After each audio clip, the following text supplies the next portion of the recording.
नमस्कार बच्चों, मैं आपकी हिंदी की अध्यापिका दर्शना।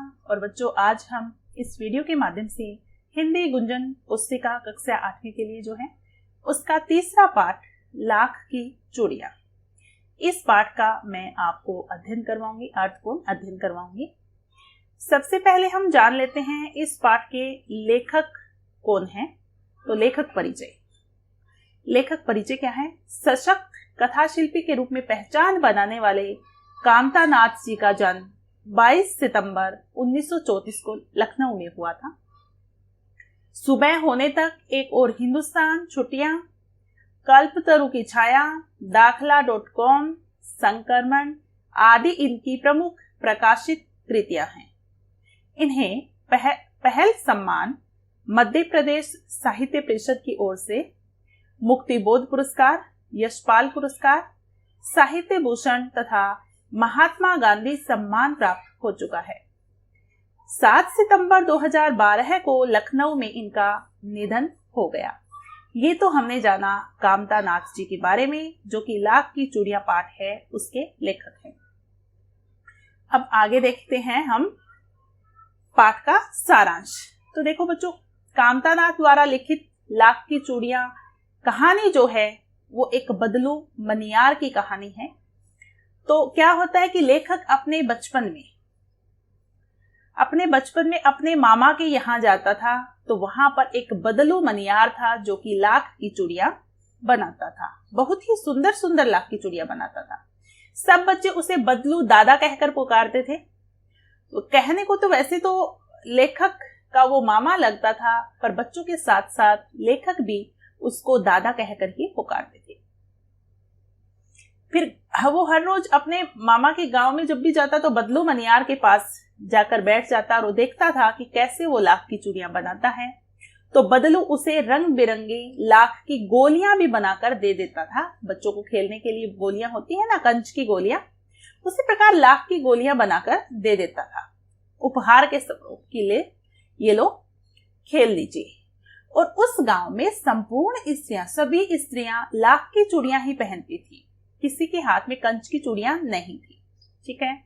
तो फिर क्या होता है कि बदलू से वो बहुत सारी बातें भी करता था लेखक।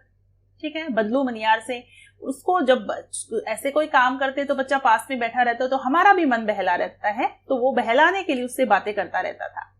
बदलू बोलता था कि ये लेखक बोलता था बदलू से कि शहर में तो कोई भी औरत जो है वो लाख की चूड़ियां नहीं पहनती, कंच की चूड़ियां ही पहनती। तो क्या बोलता है बदलू कि अरे पगले, शहर की औरत होती हैं, उनकी कलाइयां इतनी मजबूत नहीं होती, कंच की चूड़ियां ही पहनती। वो तो कहने को तो क्या है, शहर में तो क्या क्या होता है, औरत अपने पति का हाथ पकड़कर घूमने भी जाती हैं, पर गांव में ऐसा नहीं होता। गांव में तो सब लाख की चूड़ियां ही पहनती हैं। बाकी चूड़ियों का वो ज्यादा पैसा नहीं लेता था लाख की चूड़ियों का, क्योंकि वो सोचता था कि सुहागिन जब चूड़ियां पहने तो उसे अच्छा लगता था। ठीक है। और फिर क्या होता है कि एक बार वो उधर गया हुआ था, तो बदलू बोलता है कि खाने को क्या चाहिए। तो फिर खाने को देखता है तो उसमें मीठे मीठे आम लेकर आता है। मीठे मीठे आम उसको बहुत पसंद है, अच्छे लगते हैं। तो बदलू बोलता है कि और चाहिए क्या, और बोलता है कि नहीं बदलू दादा, मुझे और नहीं चाहिए। तो इस प्रकार से उनके बीच वार्तालाप होती रहती थी। और बदलू का घर जो था वो ज्यादा अमीर नहीं था, वो गरीब ही था, पर क्योंकि वो ज्यादा पैसे नहीं कमाता था। पर अगर किसी के घर शादी होती थी तो खींचकर पैसा लेता था, बहुत पैसा लेता था अगर शादी होती थी तो, क्योंकि उसका मौका तभी आन पड़ता था। तो एक बार लेखक ने भी देखा, उसके मामा के परिवार में किसी की शादी थी, बदलू आया हुआ था।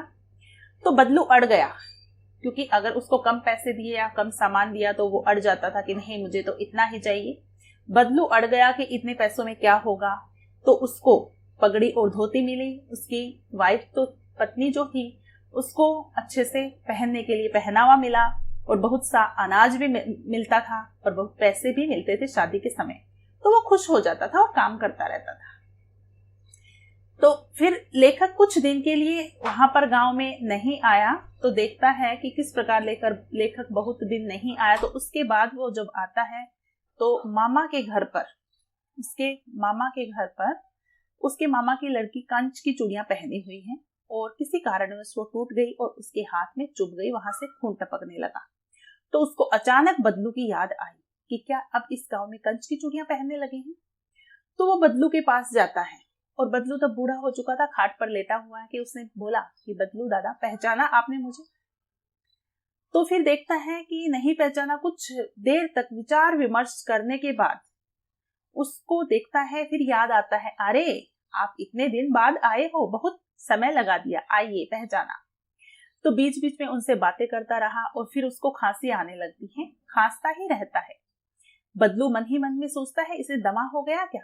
तो ये लेखक मन मन में सोचता है उसको दमा हो गया। पर बदलू बहुत समझदार था, तो वो क्या सोचता है कि अरे मुझे दमा नहीं हो रहा। वो बोलता है उसको, लेखक के सामने, कि ये तो 2-3 महीने से खांसी आ रही है, अभी समय भी बुढ़ापे का आ गया है, तो इसलिए खांसी आ रही है।